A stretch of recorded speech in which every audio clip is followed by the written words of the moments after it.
जनसंवाद खबर में आपका स्वागत। घोसी थाना क्षेत्र के ठाकुर स्थान स्थित भागलपुर टोला में लगी आग, महिला का पूरा घर जलकर हुआ खाक। दरअसल मामला घोसी थाना क्षेत्र के ठाकुर स्थान गांव के भागलपुर टोला का है, जहां अगलगी की घटना में रूमा देवी नामक महिला का पूरा घर जलकर खाक हो गया।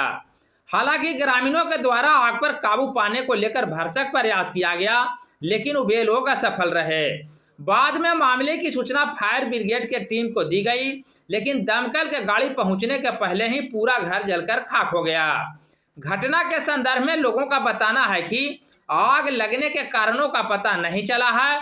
तत्काल अगलगी के घटना के बाद पूरा परिवार खुले आसमान में रहने को विवश है। घटना की सूचना पाकर स्थानीय मुखिया ललित दास घटना स्थल पर पहुंचकर पीड़ित परिवार से मुलाकात कर यथासंभव सरकारी सहायता दिलाने का भरोसा दिया है। तत्काल पीड़ित परिवार दाने दाने को मोहताज है।